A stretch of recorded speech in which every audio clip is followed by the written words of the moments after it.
Pada hari pertama minggu itu, pagi-pagi benar ketika hari masih gelap, pergilah Maria Magdalena ke kubur itu, dan ia melihat bahwa batu telah diambil dari kubur.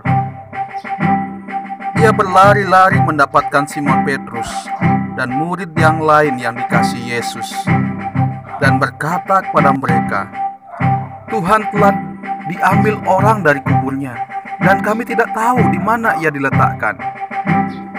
Maka berangkatlah Petrus dan murid yang lain itu ke kubur. Keduanya berlari bersama-sama, tetapi murid yang lain itu berlari lebih cepat daripada Petrus, sehingga lebih dahulu sampai di kubur. Ia menjenguk ke dalam dan melihat kain kapan terletak di tanah, akan tetapi ia tidak masuk ke dalam. Maka datanglah Simon Petrus juga menyusul dia dan masuk ke dalam kubur itu. Ia melihat kain kapan terletak di tanah, sedang kain peluh yang tadinya ada di kepala Yesus tidak terletak dekat kain kapan itu, tetapi agak di samping di tempat yang lain dan sudah tergulung. Maka masuklah juga murid yang lain yang lebih dahulu sampai di kubur itu, dan ia melihatnya dan percaya. Sebab selama ini mereka belum mengerti isi kitab suci yang mengatakan bahwa ia harus bangkit dari antara orang mati. Lalu pulanglah kedua murid itu ke rumah. Tetapi Maria berdiri dekat kubur itu dan menangis. Sambil menangis ia menjenguk ke dalam kubur itu. Dan tampaklah olehnya dua orang malaikat berpakaian putih, yang seorang duduk di sebelah kepala dan yang lain di sebelah kaki di tempat mayat Yesus terbaring. Kata malaikat itu kepadanya, "Ibu, mengapa engkau menangis?" Jawab Maria kepada mereka, "Tuhanku telah diambil orang, dan aku tidak tahu di mana ia diletakkan."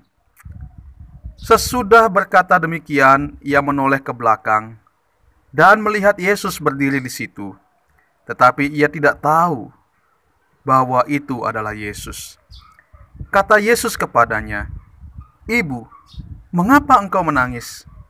Siapakah yang kau cari?" Maria menyangka bahwa orang itu adalah penunggu taman, lalu berkata kepadanya, "Tuan, jikalau Tuan yang mengambil dia, katakanlah kepadaku, di mana Tuhan meletakkan dia, supaya aku dapat mengambilnya." Kata Yesus kepadanya, "Maria." Maria berpaling dan berkata kepadanya dalam bahasa Ibrani, "Rabuni," artinya guru. Kata Yesus kepadanya, "Janganlah engkau memegang aku, sebab aku belum pergi kepada Bapa.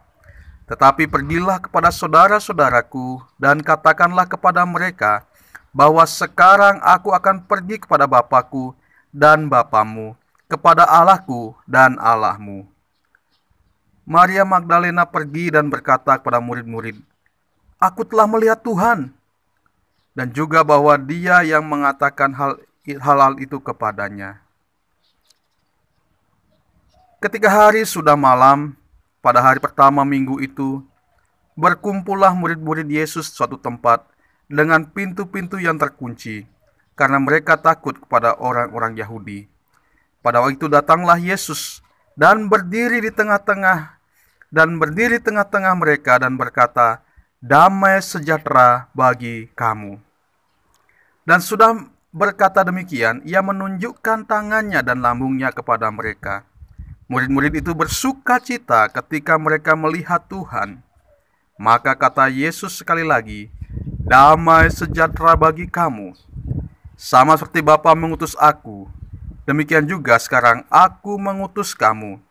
Dan sudah berkata demikian, ia mengembusi mereka dan berkata, "Terimalah Roh Kudus.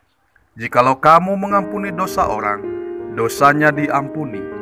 Dan jikalau kamu menyatakan dosa orang tetap ada, dosanya tetap ada."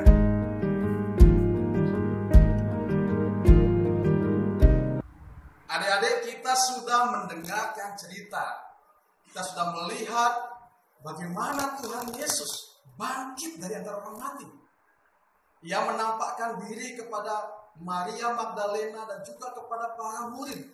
Itu adalah bukti bahwa Tuhan Yesus sudah bangkit. Dan karena dia bangkit berarti dia menang atas maut. Nah, sebagai anak-anak Tuhan, kita harus bersuka cita karena itu. Karena Tuhan itulah Tuhan yang hidup, Tuhan yang berkuasa. Karena itu mari kita selalu bersyukur kepada Tuhan dan jangan takut akan apapun juga. Karena kita punya Tuhan yang luar biasa, Tuhan yang hidup, Tuhan yang berkuasa. Tuhan Yesus memberkati adik-adik melalui cerita ini. Amin.